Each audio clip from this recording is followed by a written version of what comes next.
안녕하십니까, 명정이TV 이윤덕입니다. 저희가 그동안 카페와 페이스북을 통해서 여러분과 만났는데요. 요즘 흐름이 또 유튜브라던가 이런 동영상 아니겠습니까? 그래서 저희가 지난해에 파일럿 프로그램으로 한 번 정도 저희 한 해를 되돌아보면서 했었는데 반응이 나쁘지 않았습니다. 그래서 저희가 회의 끝에 명정이TV를 좀 만들어서 여러분들께 좀 정기적으로 만나면 어떨까라는 의견을 나눴고요. 지금 뒤에 보시면은 보이시죠? 명정이TV 세습 말릴래요. 좀 뭔가를 말려야겠다라는 강한 의지가 있는, 저희 특별히 또 제작했습니다. 좀 있어 보이나요? 네. 아무튼 저희가 세습 말릴래요 명정이TV 시작했는데요. 여러분들의 많은 기도와 관심을 부탁드리겠습니다. 그럼 먼저 오늘 처음 이제 저희가 이 프로그램 시작하는데요. 오늘은 세 가지 주제를 가지고 좀 해보려고 합니다. 그래서 세 분의 전문가는 아니지만 그래도 이 부분에 대해서 많이 연구하고 알아보신 세 분을 모시려고 합니다. 먼저 소망교도소에 대해서 얘기하도록 하겠습니다. 네, 이기정 집사님 모셨습니다. 갑자기 화면이 바뀌었죠? 네, 이기정 집사님 모시느라고 저희가 잠깐 녹화를 컷했습니다. 자, 이기정 집사님 모셨습니다. 반갑습니다. 네, 반갑습니다. 얼마 전에 보니까 JTBC에서 소망교도소를 다뤘더라고요. 네. 보다 보니까 뭐 소장하고 부소장 뭐 해임되고, 그 다음에 여러 가지 뭐 재소자들을 뽑는데도 뭔가 자격과 조건, 전 네. 재소자를 뽑는데 자격과 조건이 있다라는 거는 대학 입시 뭐 지원도 자격과 조건이 없는 경우가 많은데 무슨 재소자를 뽑는데 뭐 또 자격과 조건이 있다고 해서 깜짝 놀랐는데요. 사실 그 대부분의 이제 그 뉴스를 보신 분들께서 그 대한민국에 민영 교도소가 있다는 사실 자체를 모르신 분이 많았어요. 그렇겠죠, 아무래도. 네. 뭐. 근데 이제 이 민영 교도소가 처음이다. 이제 근데 이 처음이 그냥 처음이 아니라 아시아에서 최초예요. 아시아 최초. 네. 쉽게 얘기해서 현재 아시아권에서는 민영교도소를 운영하는 나라가 아예 없어요. 우리나라 특히 이 소망교도소가 유일하고 최초이고 최초. 그 뒤로도 아직 없고 이런 상황입니다. 소망교도소는 이제 2010년에 이제 개소를 한 개신교 계열의 대한민국 최초, 아시아 최초 유일한 이제 민영교도소입니다. 아, 최초 타이틀이 두 개네요. 네. 아시아 최초. 네. 대한민국 최초. 꼭 좋은 건 아니고. 아, 좋은 건 아닙니까? 근데 이제 이 설립 시기를 살펴보면은 이제 기독교 교정 프로그램을 도입을 함으로써 그 이제 재소자들의 재범률을 낮춘다. 네네. 그리고 이제 사회에 이제 쉽게 적응할 수 있도록 기독교 정신으로 이제 교육을 시킨다. 네. 하는 이제 취지 자체는 뭐 이렇게 그 좋다 나쁘다 할 만한 것이 없어요, 사실은. 네. 교도소를 운영한다는 게 이제 일종의 이제 형법, 그러니까 이제 국가의 권력을 민간에게 양도한다는 의미가 있어요. 그러면 이제 민간이 국가로부터 그 권력을 양도받아가지고 이제 형법에 대한 권리를 대행하는 이제 상황이 생긴다는 거죠. 그러면 이제 그 과정에서 이제 과연 이것이 잘 될 것인가, 그리고 이것이 적법한 일인가, 또는 이제 어떤 이제 정말 이제 그런 좋은 결과가 나올 것인가, 이렇게 이제 의문이 있어가지고 이 과정에서 부단한 이제 그 논의들이 많이 나왔었어요. 반대도 많이 하고. 근데 이제 당시에 이제 법무부 장관이던 이제 그 황모 이제 장관님께서 네네. 아주 독실한 기독교 신자였었던 거예요. 아. 침례교. 네. 그래서 이제 이거를 이제 통과를 시켜버립니다. 통과를 시켜버려요, 이 법안을. 이 당시에 이제 계약, 국가와 이제 그 민영교도소를 이제 운영하게 된 아가페 재단 이사장 김성환 목사님. 그러니까 이제 그 재단과의 계약 관계를 살펴보면은 국가가 운영비의 네. 90%를 이제 제공하게 돼 있어요. 90%를. 네, 90%. 그리고 나머지 10%를 아가페 재단에서 수익 사업이나 이런 것들을 통해 가지고 이제 그 나머지 자금 운영비를 대게끔 이제 얘기를 하고 있는데, 그러니까 결과적으로 이제 소망교도소라는 거는 국가가 90%의 운영 경비를 지급을 하고 운영을 하는 거예요. 네. 쉽게 얘기해서. 그러면 이제 이게 과연 이제 국가 예산 절감 효과가 있느냐 이렇게 물어봤을 때, 이제 국가에서 이미 90% 이상이 되고 있는데 이제 뭐 예산 절감이 오가 없는 거야. 그냥 비용이 그냥 나가는 거지. 그러면 이제 이게 이제 어렵게 했으니까 이제 좀 성과가 나야 될 거 아니에요. 그쵸. 예, 그리고 뉴스에서 이제 밝혔듯이 성과가 나야 되는데 이제 아무나 불러들여가지고 성과가 내기 쉽지 않은 거예요. 아니 제가 교회에 있을 때는 항상 그 목사님께서 재범률이 그냥 전국 탑이었던 애들이 와서 뭐 굉장히 낮아지고 효과가 엄청나다고 광고 많이 하셨거든요. 그러니까 이게 극적인 효과가 나려면 이제 아주 흉악한 범죄자가 와가지고 이제 소모캐드 와서 정말 이제 기적적인 변화를 거쳐가지고 정말 이제 새 사람이 되고 이제 이렇게 광고를 하는 것처럼 이제 보이잖아요, 그죠? 그렇죠. 모르는 얘기해서. 사람들은 그렇겠죠. 근데 제가 그제 JTBC를 보다 보니 그게 아니다라고 얘기를 해서 저도 그게 아닙니다. 밥 먹다 말고 깜짝 놀랐거든요. 실제로는 이제 이 소망교대에 들어가기 위해서는 조건이 있는 거예요. 아니 무슨 우열반도 아니고 학교에서 우열반 뽑습니까? 학교에서도 요즘 우열반 안 뽑는데.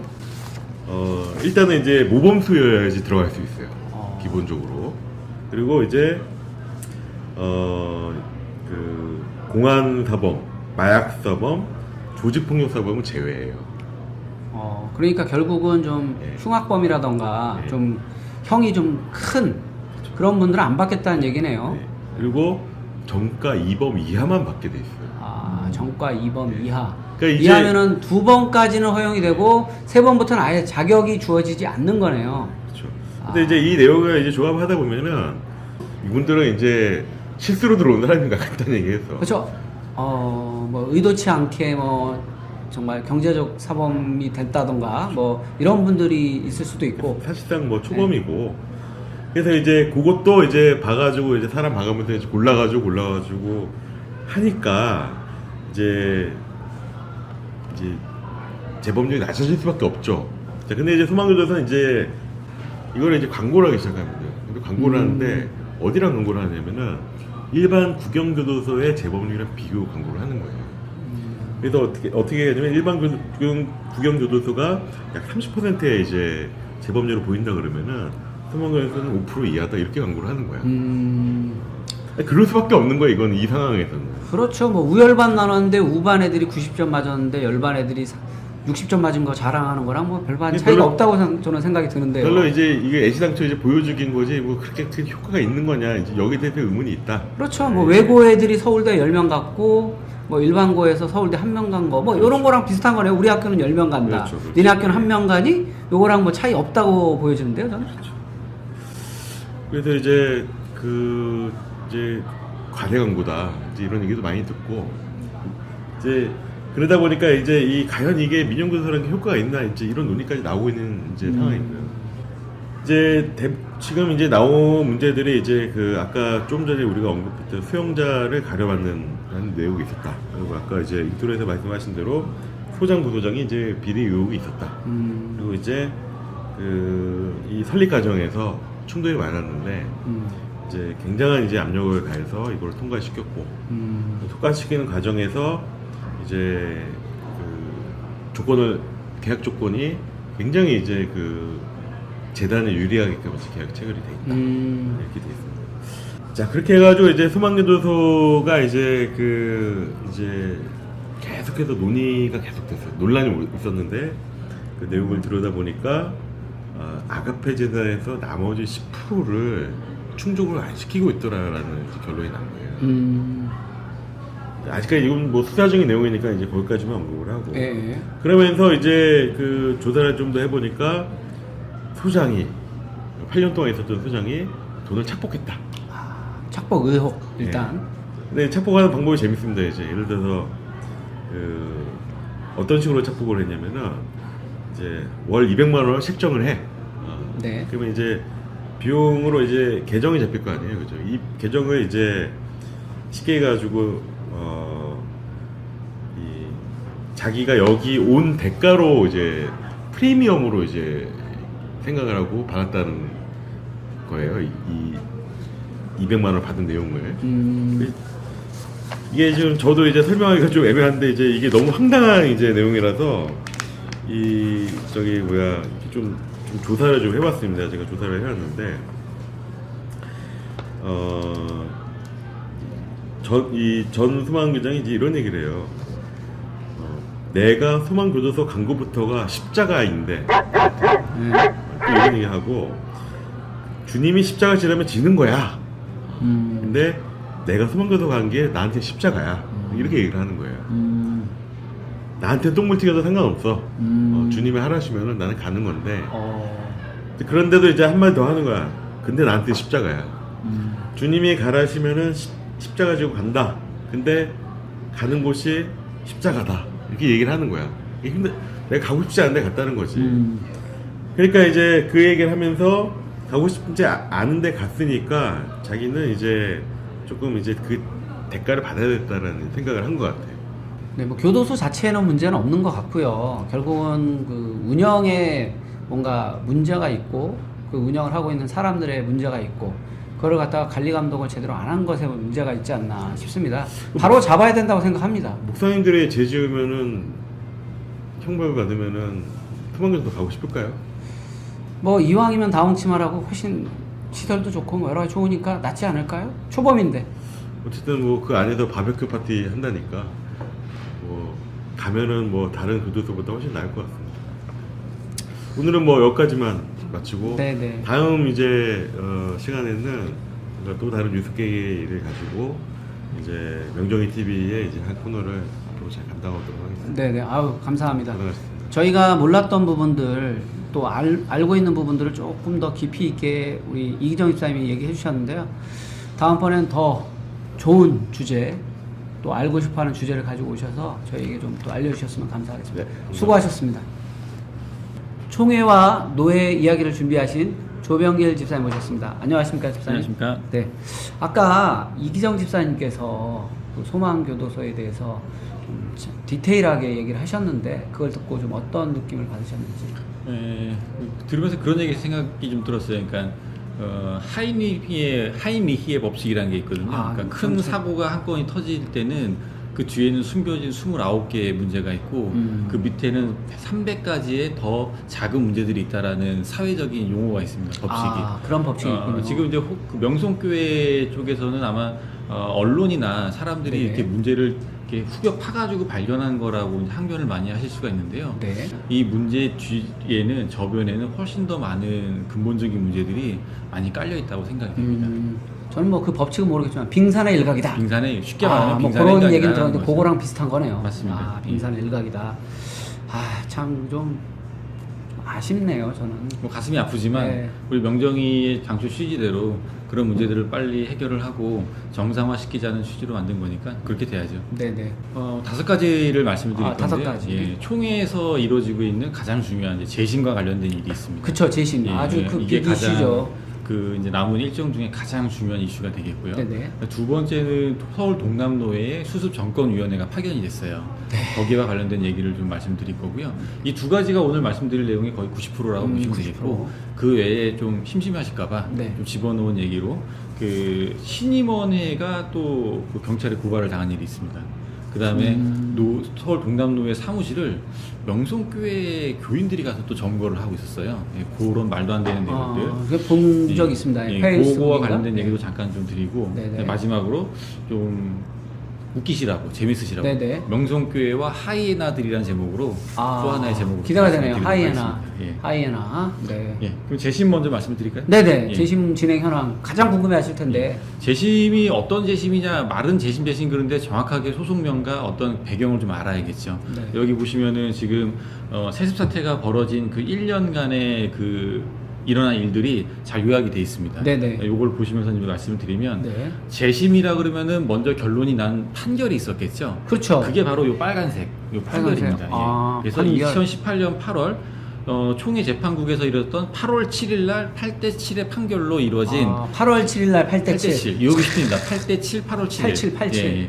그 김하나 목사가 그 담임 목사를 청빙 받은 게 옳다라는 말도 안 되는 판결이 내려진 거죠. 네네. 정확한 소송명을 말씀드리면 김하나 목사 청빙 무효 소송건에 대한 청빙 무효 소송건. 그게 이제 기각된 기각. 그 건이 되겠습니다. 그렇죠. 그게 8월 7일 날 이루어졌고요. 그러면 그거 이루어지기 전에 배경을 쭉 알아야겠죠. 그게 또 한 그쵸. 1년 걸립니다.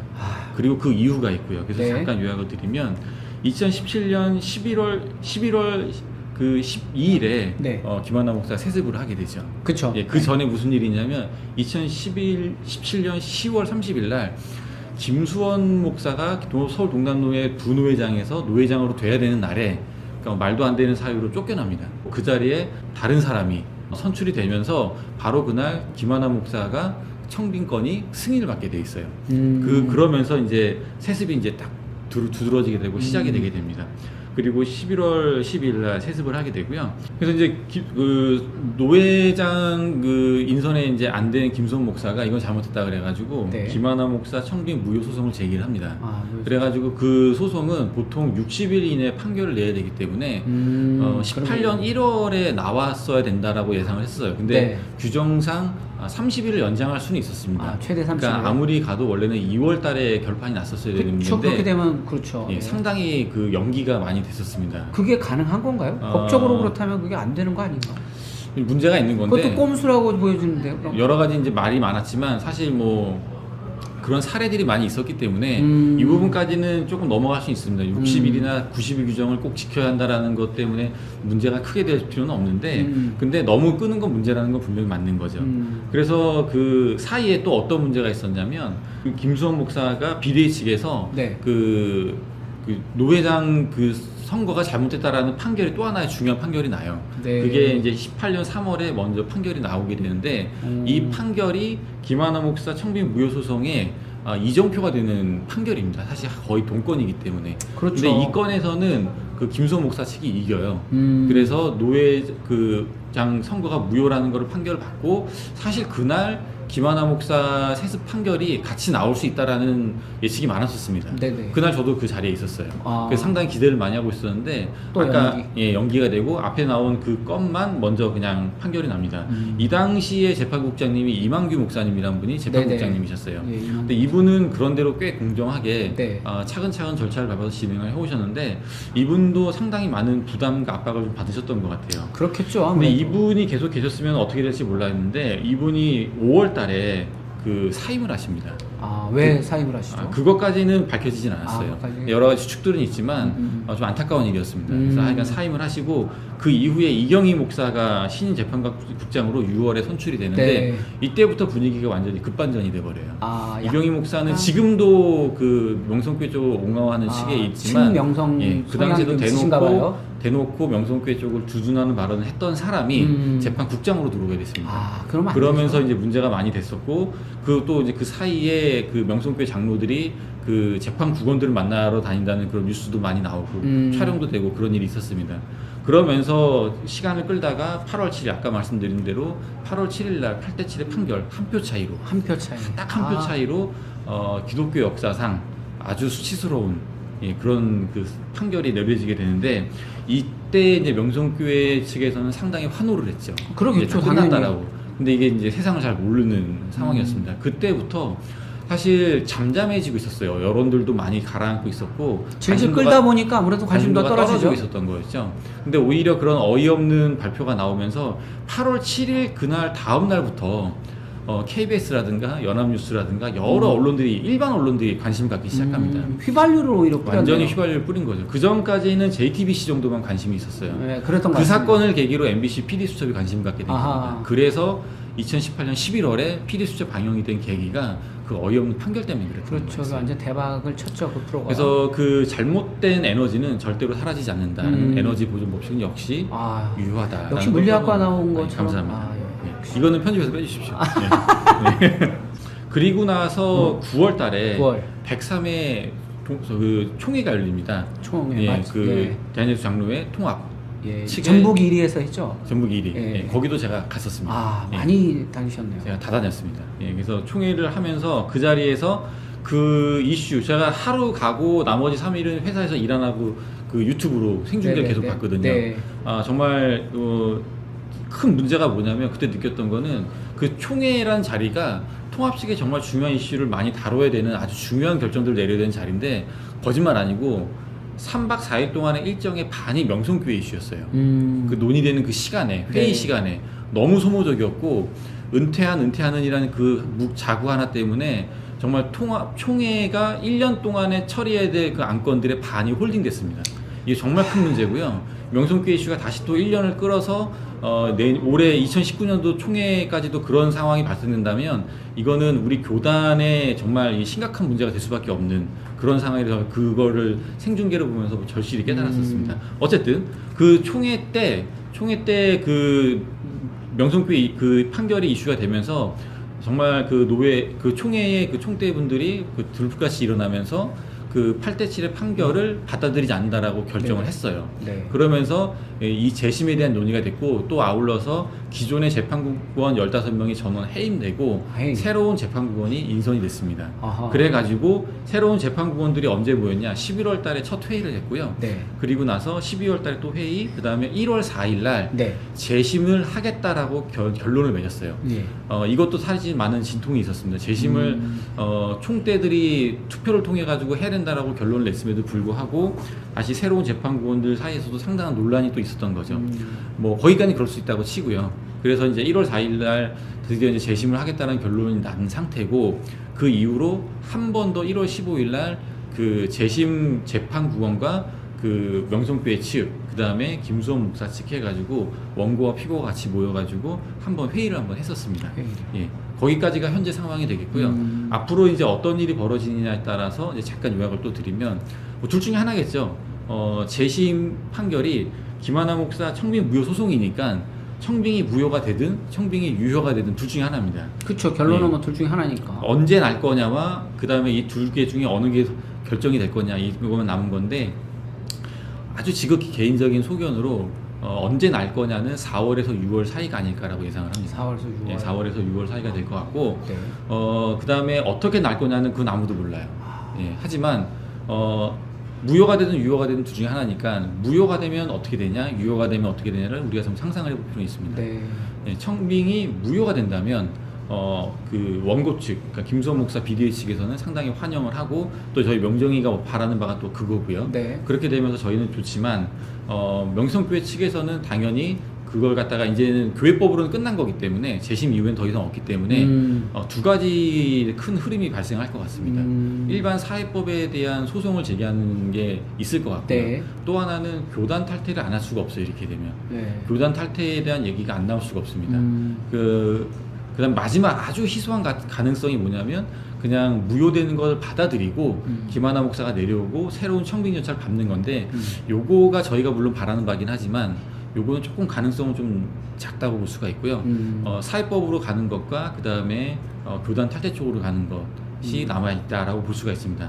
그러면 사회법으로 갔을 때 가능성은 있느냐? 없습니다.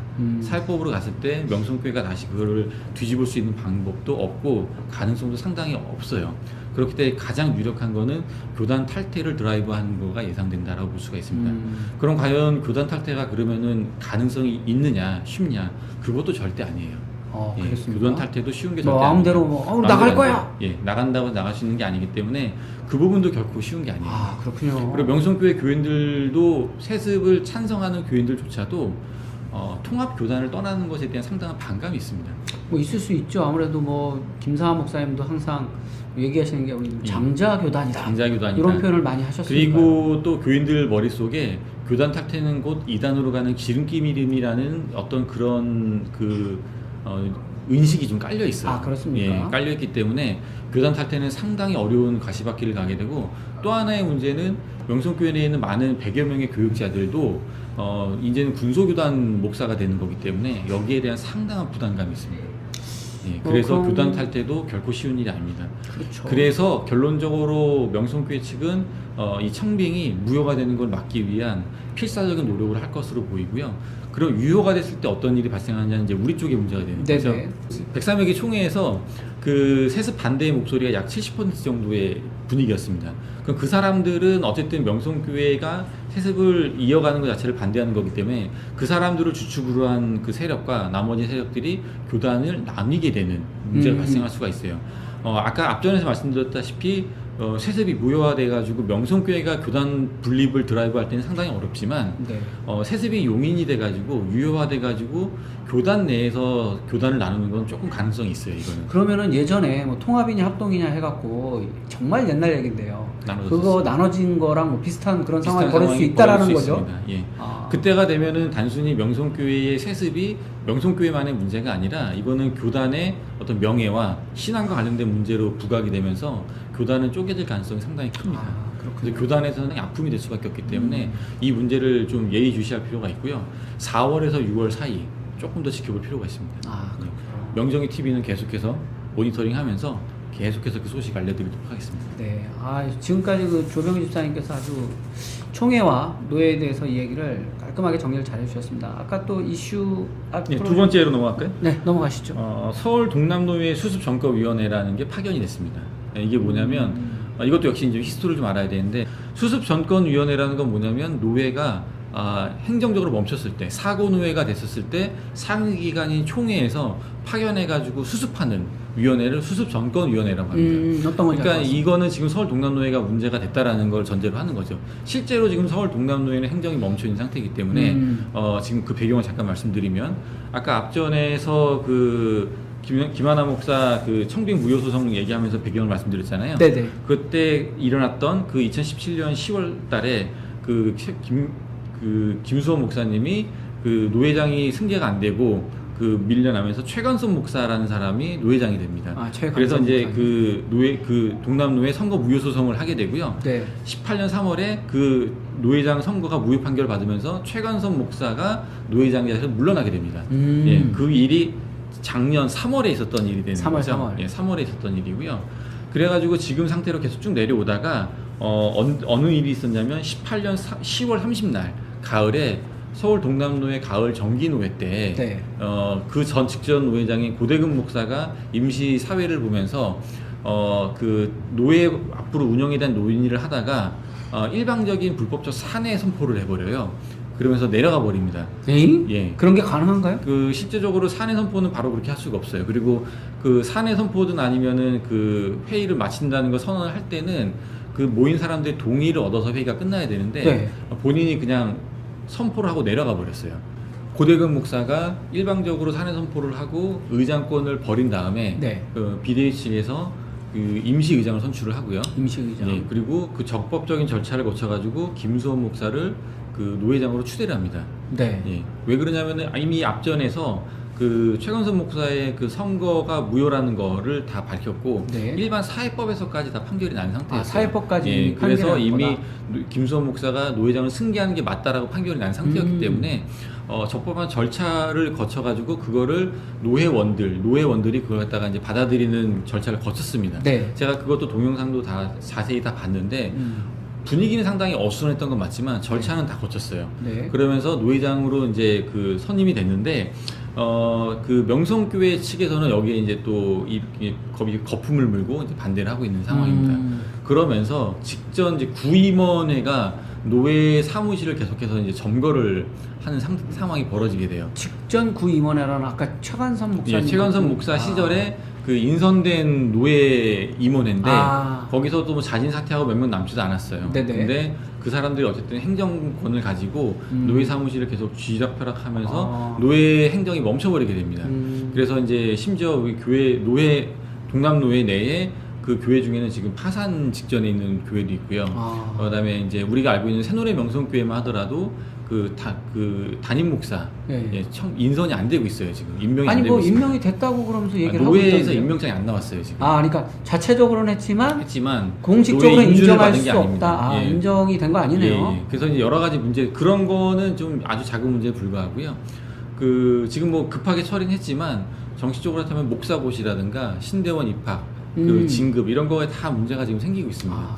더 이상 행정적인 문제를 멈출 수가 없기 때문에 이게 계속 심각하게 문제가 되고 하니까 총회에서 수습정권위원회라는 걸 일단 파견을 했어요. 그래서 이제 문제를 해결하려고 하는데 문제는 수습정권위원회는 사고노예로 지정이 되고 나서 보내야 되는데 네. 지금 지정은 하지 않고 보냈다는 게 문제입니다. 그래요? 예, 그러니까 총회 임원회도 약간 어중간한 태도를 좀 보이고 있어요.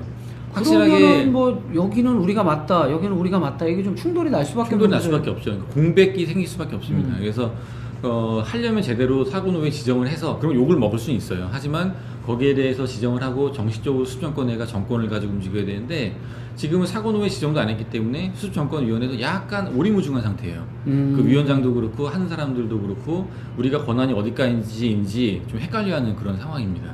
어쨌든 수습정권위원회가 들어와서 아까 말씀드렸던 1월 15일 날 한쪽에서는 총회 재판국의 회의가 있었고 한쪽에서는 수습정권위원회에 또 회의가 있었어요.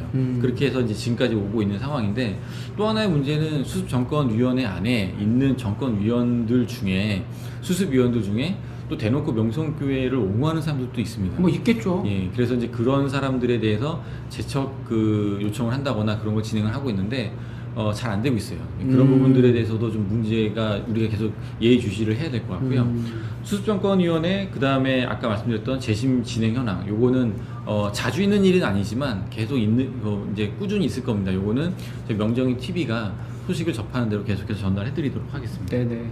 다음 이어지는 소식은 뭐 어떤 것도 준비하셨나요? 예, 큰 내용은 이제 대부분 다 했고요. 네네. 그다음에 그 신임원회의 경찰 고발건을 말씀드리도록 하겠습니다. 아, 신임원회를 예. 또 경찰에 고발을 했다고. 검찰에 예. 고발한 거예요? 경찰에 고발? 경찰에다가 했습니다. 경찰에다가. 경찰. 예. 왜 고발했죠? 아까 말씀드렸지만 폭력? 그 신임원회가 네. 그 이제 노예 사무실을 이제 그 들어가서 행정 업무를 봐야 되는데 구임원회가 문을 잠그고 직원을 휴가를 보내버렸어요. 그래가지고 행정이 멈춰버리니까 신임원회 입장에서는 정식 적법한 절차를 따라서 만들어진 임원회이기 때문에 이제 노예의 사무실에 들어가야 되니까 계속 요구를 했는데 문을 안 열어줬어요. 네. 그래가지고 어쩔 수 없이 시건 장치를 해제를 했습니다. 강제적으로. 네. 근데 그거를 이제 그 문제 삼아가지고 경찰에다 이제 고발을 했는 아, 건이 불법으로 뭐 남의 집 들어간 것처럼 신고를 한 거네요. 쉽게 그렇죠. 얘기해서. 어떻게 보면은 새로운 집주인이 들어왔으면은 이제 옛날 사람은 나가줘야 되는데 나가주진 않으면서 그 사람이 들어오려고 문 잠근 걸 열었던 거를 경찰에다 고발하는 문제가 그렇죠. 발생한 거죠. 네, 그래서 어쨌든 고발은 진행된 상황이기 때문에 여기에 대해서도 이제 법적인 문제가 이거는 사회법적으로 진행되는 거기 때문에 저희 명정위에서도 상당한 이제 그 관심을 가지고 지켜보고 있고 진행을 하고 있습니다. 이 와중에 또 이제 지금 보시는 이제 사진처럼 네. 아주 좀 지저분하고 어이없는 일인데 그 노예 사무실을 그 이제 직원 휴가 보내고 이제 온 다음에 노예를 사무실 이제 오픈은 또 했는데 신임원회가 들어와서 이제 강제적으로 그거를 또 몰아낼까봐 그게 네네. 무서워가지고 명성교회 장로 집사들이 가가지고 며칠 동안을 이런 그 앉아가지고 죽치고 있는 겁니다. 그럼 저분들은 앉아서 뭐 하셨대요? 뭐 파이팅하고 있습니다. 아니 파이팅도 한 번이지 뭐 저거 뭐 할 일도 없고 좀 뭐 하는 겁니까? 저도 그게 걱정이에요. 이해가 안 가요. 이분들은 할 일이 없는 분인가? 왜 여기 와서 이렇게 앉아 있는지 참 이해가 안 가는데 거듭 말씀드리지만 노예 사무실이기 때문에 동남노에 속한 교인들이 올 수 있습니다. 그렇죠. 예, 와서 행정 업무 보고 서류 떼고 뭐 할 수 있어요. 근데 이런 식으로 와가지고 하나의 교회가 한 20명이 몰려와가지고 노예 사무실을 점거하는 일은 있을 수 없는 일이에요. 그 사진은 또 뭐하러 찍었대요? 이 사진은 저희가 찍은 게 아니라 네. 지들이 자랑하려고 그러니까 자기들이 자랑하려고 찍은 아, 건데 인증샷. 인증샷을 제가 찍었어요. 보기엔 그 인증샷 말고 예. 교회에 인정받기 위한 인정샷 같습니다. 페이스북에 올린 걸 보면 인증샷입니다. 그러니까 인증샷 인증샷, 말고 네. 교회에서 우리 이런 거 했습니다. 그렇죠. 인정받기 위한 인정샷. 그러니까 이런 행위도 되게 어이없지만 이거를 또 그렇게 인증이든 인정이든 페이스북에 올린다는 그 사고방식 자체가 창피한 걸 모르는 사람들인 것 같아요. 그게 더 같은 교회 교인으로서 참 너무 어이가 없고 부끄럽습니다. 좀 그러네요. 이 자리를 빌어서 서울 동남로의 교인분들께 참으로 사과의 말씀을 드립니다. 마지막으로 명성사태와 하이에나들이라는 제목으로 말씀드릴게요. 네, 제목이 아주 짧게 말씀드리겠습니다. 재밌습니다. 예. 명성교회 사태가 벌어지고 나니까 그 주변에 뜯어먹으려고 하는 하이에나들이 되게 많아요. 아, 대머리 독수리는 없습니까? 대머리 독수리는 찾아보겠습니다. 아, 예. 근데 명성교회가 어쨌든 돈은 많잖아요. 그쵸. 돈은 많고 어쨌든 교인들이 많으니까 뭐 떡고물 좀 떨어질 게 없나 싶어서 그랬는지 하여간 여러 군데서 많이 몰립니다. 그 최근에 새로 이제 그 생긴 단체가 예정연이라는 단체가 예정연. 생겼어요. 어이없는 또 단체가 하나 생겼는데 그 대한예수 장로회 통합 측의 그 정의를 수호하고 명성교회의 그 세습을 지켜내겠다라는 취지로 만든 그 단체인데 최모 목사님이 주도해가지고 만들었어요. 네. 그래서 저도 제가 이렇게 신문에서 봤습니다. 예, 제가 봤는데 이게 생각보다 조직화되는 속도가 상당히 빨랐어요. 그래서 제가 깜짝 놀랐습니다. 그래서 우리 명정이도 사실 단기간에 빨리 조직화했지만 야 우리보다 더 빠르네 그러면서 제가 사실 약간 그 걱정과 이런 조직력을 갖출 수 있다니 대단하다라고 약간의 존경심도 좀 있었어요. 근데 아니나 다를까 일주일도 채 지나지 않아가지고 내분이 발생을 했습니다. 네, 저 뉴스에서 봤어요. 자기들끼리 막 싸우던데. 그 안에서 이전 투구가 발생하면서 그 최모 목사가 하는 짓이 뭐 옳다 그르다 하는 밥그릇 싸움을 또 하기 시작하더라고요. 그것도 되게 지저분한데 또 이제 기독 공부란 데가 있는데 기독 공부. 예정연이 기독 공부에다가 그 이제 우호적인 관계가 있을 때 초기에는 네. 기독 공부에서 예정연 기사를 막 잘 실어줬었어요.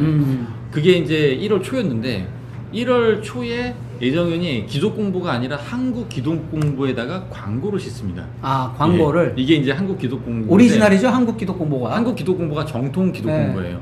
기독 공부는 약간 짝퉁 기독 공부. 약간 짝 문제가 좀 느낌? 있어 보이는. 근데 이제 정통 한국 기독 공부에다가 1월 5일자 전면 광고를 실으니까 기독 공부가 열받은 거예요. 우리에 실어줘야지 왜 거기에다가 그렇죠. 돈을 때려박으면서 예. 전면 광고면 또 이것도 그렇죠. 꽤 많이 네. 들어갔겠죠. 쉽게 말하면 삐진 겁니다. 삐졌군요. 그래가지고 바로 이어서 비판하는 기사를 내는데 네네. 아까 얘기했던 그 내부의 문제라든가 이런 게 기독 공부 쪽에서 나온 얘기예요. 뭐 손바닥 뒤집듯이 이렇게 홀라당 뒤집네요. 그러니까 저희가 보기에 이 분들은 옳고 그름보다는 자기한테 이득이 되냐 안 되냐에 조금 더 좀 비중을 주는 것 같습니다. 아니 그럼 이게 세상 사람이나 목사님들이나 차이가 전혀 없네요. 저도 별 차이를 못 느끼겠습니다. 자 그러면 한국 기독 공부가 아니라 기독 공부는 어떤 곳인지 좀 보려면 네네. 기독 공부는 이제 그 CBS 뉴스, 노컷 뉴스를 보면 좀 알 수가 있는데 2015년 7월 30일 날 CBS 노컷 뉴스에서 그 기독 공부의 대표자인 황규학 씨가 어떤 사람인지에 대한 이제 그 기사를 내보냅니다. 보면은 이제 황규학 법가교회라는 이제 그 언론인데 이단성이 있는 삼습적 이단 옹호자 규정으로 하는 그 기자 회견을 하는 거를 이제 내보내요. 그러니까 결론적으로 보면 저는 잘 모르겠지만 CBS 뉴스 기준으로 봤을 때는 황규학 씨 기독 공부는 이단성이 있는 곳을 옹호하는 듯한 내용을 많이 보도를 했던 것 같습니다. 근데 이 명성교회 교인들이 이거를 잘 모르는 것 같아요. 그래가지고 그 페이스북에 글을 올리거나 옹호하는 걸 보면 기독 공부 글을 상당히 많이 이용해요. 저도 많이 봤어요. 왜냐하면 기독 공부가 명성 세습을 상당히 옹호하는 기사를 많이 실어주거든요. 그렇죠. 그러면서 이제 그 어떻게 좀 뜯어먹으려고 하는 것 같은데 이런 부분들은 세습을 찬성하든 반대하든 우리가 좀 주의를 해야 될 것 같습니다. 그렇죠. 이게 제가 보니까 한국 기독 공부에서 올린 것처럼 생각하면서 봐라. 뉴스에서도 신문 기사에서도 이렇게 우리를 인정하고 있는데 너네는 왜 엉뚱한 소리를 하느냐라고 주장하시는 분들이 좀 있는 걸 제가 봤거든요. 맞습니다. 예. 이렇게 해서 오늘 5가지 내용 말씀을 드렸고요. 앞으로도 계속해서 그 총회와 노회에서 이루어진 일들에 대해서 짧고 간결하게 소식을 전해드리도록 하겠습니다. 네. 앞으로도 총회와 노회에 관련된 멋진 스토리, 멋있는 스토리는 좀 말이 안 되지만 좀 좋은 스토리들이 좀 나왔으면 좋겠습니다. 이상한 스토리보다는 저희가 좋은 결론, 정말 좋은 판결. 좋은 판결 그런 스토리가 나와서 좀 많이 알릴 수 있었으면 좋겠습니다. 감사합니다. 감사합니다. 네, 오늘 3번째 코너인데요. 마지막이죠. 어떻게 보면 지루하셨다면 또 지루하실 수도 있는데 마지막 코너니까 조금만 참고 또 열심히 들어주시기 바랍니다. 3번째 코너는 다름이 아니라 명성교회 교인들의 숨겨진 이야기들. 이거는 기사에 나는 것도 아니고 저희가 이제 주변에서 듣고 한 얘기들을 모아서 우리 이정호 집사님께서 정리해서 하는 시간입니다. 어떻게 보면 가장 또 재밌는 시간이라고 볼 수 있어요. 끝까지 좀 경청해 주시기 바랍니다. 이정호 집사님 안녕하세요. 안녕하세요. 어떤 얘기를 또 들고 올라오셨나요? 오늘은 원래 사실 다른 사람들의 어떤 이야기들을 전해드려야 되기 때문에 좀 부담감은 있습니다. 그렇죠. 아무래도 내 상황이 아니고 다른 사람 상황을 갖다가 또 전달하다 보면 약간 뭐라 그럴까요? 오해가 있을 수도 있고 또 듣는 사람에 따라 좀 틀리게 들을 수도 있고 그런 게 있으니까. 그래서 오늘은 일단 시작이니까 제 이야기를 중심으로 왜 이 일을 시작하게 됐는지 그렇군요. 그 계기와 또 어떤 이런 일을 하면서 교회에 대해서 어떤 피해가 있다면 어떤 게 있을까?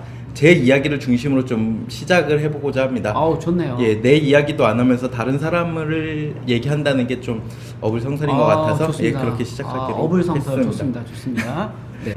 교회가 뭔가 이상하다라고 느끼게 된 시점은 사실은 제가 고등 2-1부를 한 10년 가까이 봉사를 해오고 있었습니다. 네네, 교사로. 그때 한 학생이 저에게 질문을 합니다.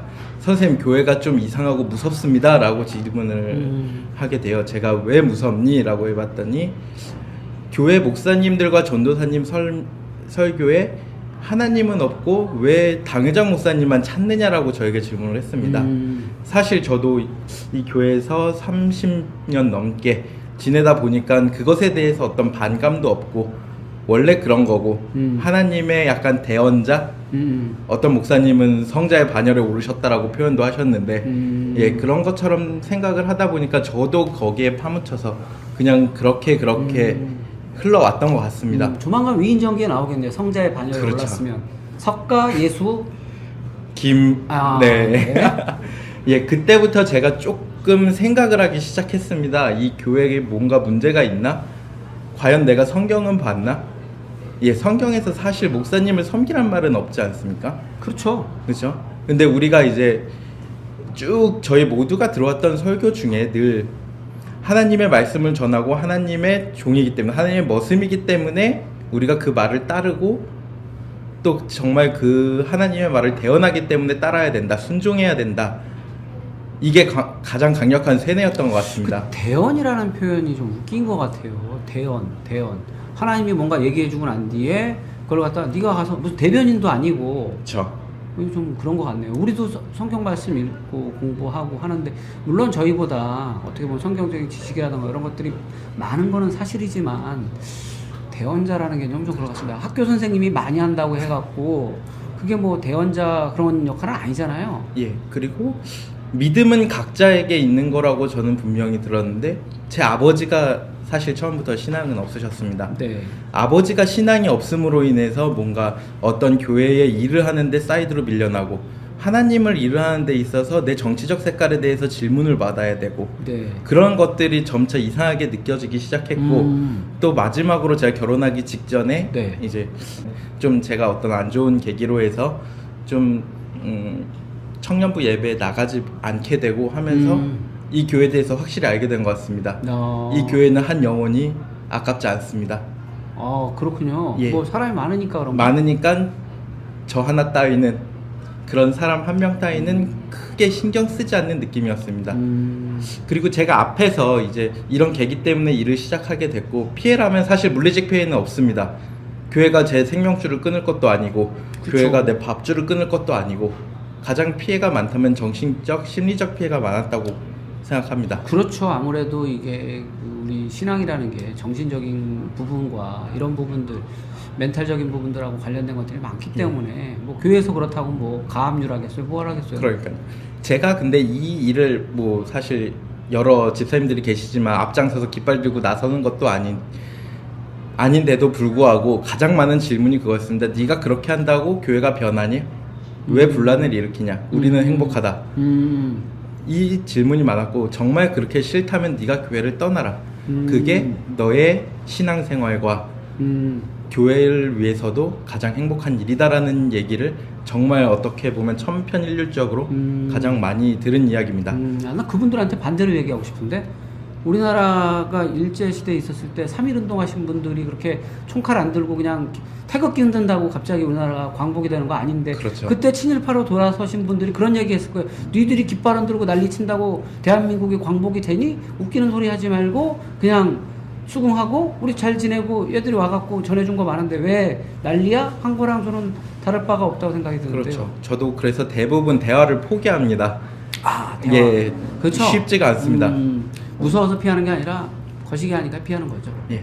그리고 저도 참 교회에 많이 묻혀있던 사람입니다.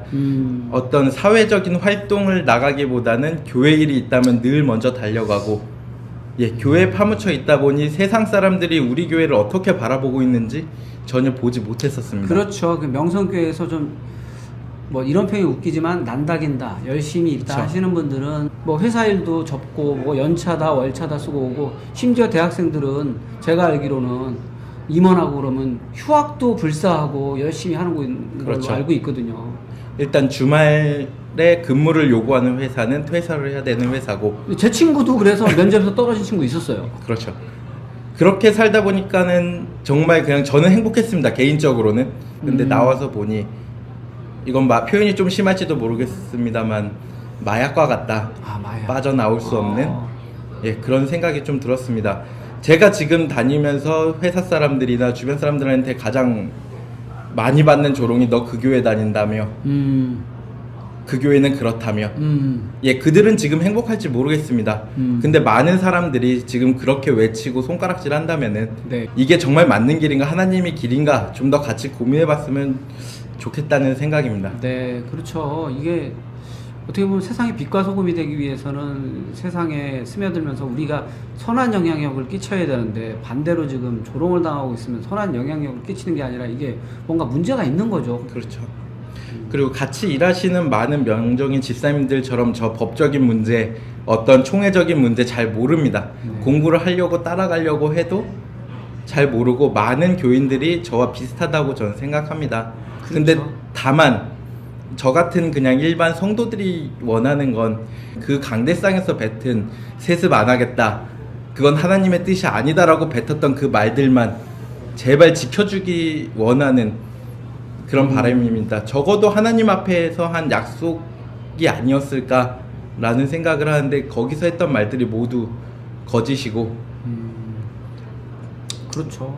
이게 아무래도 뭐 강대상이라는 자리가 이게 아무나 올라갈 수 있는 자리도 아니고, 제가 아직도 기억나는 게 한 20여 년 전에 강대상에서 모 집사님께서 당시에 기타 치면서 다리 흔들었다고 김상환 목사님께서 올라오셔서 굉장히 화내셨던 기억이 아직도 기억에 생생해요. 20년이 지났는데 그 정도로 좀 본인이 생각하기에 20년 전, 지금은 어떻게 생각하실지 모르겠지만 본인이 굉장히 귀한 자리라고 생각하는 데에서 저도 역시 뭐 이정호 집사님처럼 들었던 얘기예요. 뭐 세습 이런 거 안 하겠다, 뭐 그런 걸 왜 아들에게 넘기느냐라는 뉘앙스의 설교를 1년에 뭐 최소 한두 번 이상 하셨거든요. 저 역시도 이제 뭐 동의하는데 좀 안타까운 것 같습니다. 예. 저 마지막으로 저는 이 시국이 바뀔 때까지 저는 계속 어떻게든 작게나마 기도든 일이든 함께 할 겁니다. 네. 다만 다만 제발 어느 순간에 그게 뭐 10년이든 5년이든 어느 시점에는 꼭 바뀌었으면 좋겠고, 그 안에서 행복하신 분들도 조금은 버텨서 나와서 떠난 분들의 심정과 그분들의 마음도 헤아려주고, 정말 하나님이 생각하시는, 하나님이 사랑하는 모습이 무엇인가, 정말 그게 목사님만 바라보고 목사님만 사랑하는 것이 답인가에 대해서 같이 고민해봤으면 좋겠습니다. 네. 예, 다음에는 제 생각이 아닌 좀 더 다른 사람들, 좀 더 아파하고 있는 분들, 그분들의 소식도 함께 해서 네네. 예, 저 대신에 다른 분이 나올 수도 있고 네. 그렇게 더 전해드리도록 하겠습니다. 예, 감사합니다. 오늘 그 이정호 집사님께서 이제 본인의 생각을 좀 얘기해 주셨는데요. 저도 이제 뭐 사회자 입장으로서 뭐 깊이 공감하고 또 통감하는 부분이 있습니다. 사실 이제 교회 안에 계시는 분들은 어떻게 보면 우리는 행복하다, 우리는 문제 없다라고 얘기하시는데, 그 안에 계시는 분들 중에서도 나가고는 있지만 힘들어하는 분들도 있고, 나와 있는 분들이 명성교회를 미워해서 저희가 반대하고 있는 건 아닙니다. 사랑하고 있기 때문에 반대하는 겁니다. 오늘 그렇게 세 꼭지, 이기정 집사님, 조병길 집사님, 그리고 이정호 집사님 세 꼭지 얘기했는데요. 앞으로도 이제 정기적으로 저희가 이렇게 모임을 갖고 이렇게 영상을 좀 촬영하려고 합니다.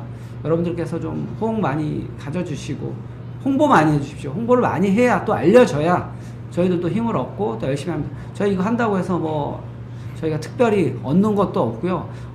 뭐 명성교회 쪽에서는 더 욕할 수도 있는데 저희들 그런 것들 뭐 겁내지 않고 열심히 하려고 합니다. 네, 이것으로 명정희 TV 세습 말릴레오는 실질적으로 인터뷰가 다 끝났습니다. 끝났지만 오늘 첫 회고 하기에 저희 집사님들 들어오셔서 오늘 했던 느낌들 한번 듣고 끝내는 게 어떨까 싶어서 좀 모시고자 합니다. 들어오셨네요. 아무래도 이제 순서대로 하는 게 좋겠죠. 거꾸로 하면 또 우리 이정호 집사님 약간 부담스러울 수 있으니까, 얼굴도 잘생겼는데 부담스러워 하면 또 힘들어 하니까, 우리 이기정 집사님 뒤쪽에 앉아서 얼굴 좀 작게 나오겠네요. 이정호 집사님 말고 이기정 집사님부터 오늘 좀 소감 얘기해 주시고 끝내도록 하시죠. 방송 보시는 여러분, 일단은 방송을 봐주셔서 감사합니다.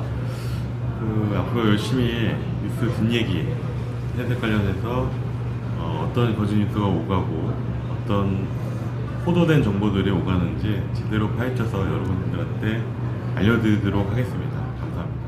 네. 네, 두 번째로 우리 조병길 집사님 총회와 노예에 대해서 얘기하셨던 조병길 집사님 얘기 부탁드리겠습니다. 정의는 승리한다. 이슈는 사라지지 않는다. 저희 명정희 TV는 끝까지 명성교회 세습에 관련된 이슈가 사라지지 않도록 계속해서 여러분들께 소식을 전달해 드리도록 하겠습니다. 아, 뭐 구호를 이렇게 딱 준비해 오셨네요. 아, 뭐 왠지 느낌이 정의는 살아있다. 이거 같이 해야 될 것 같은 그런 느낌 받았는데요. 앞으로도 그 총회와 노예에 대한 이야기 끝까지 좀 파헤쳐 주셔서 이 부분은 사실 뉴스에도 나오지 않고 나오더라도 좀 깊이 있게 알 수 있는 부분이 적기 때문에 우리 조병길 집사님의 역할이 좀 중요한 것 같습니다. 앞으로도 좀 많이 부탁드리겠습니다. 마지막으로 우리 이정호 집사님 마무리 좀 해주시죠. 예. 예, 저는 주변의 소소한 교인들의 삶과 그 이야기를 좀 더 재밌게 앞에 주제들이 조금 무거울 수 있으니 우리들의 정말 사는 삶의 이야기들을 전해드리고 싶습니다. 앞으로도 잘 부탁드리겠습니다. 지금까지 명정희 TV 세습 말릴레오였습니다. 감사합니다.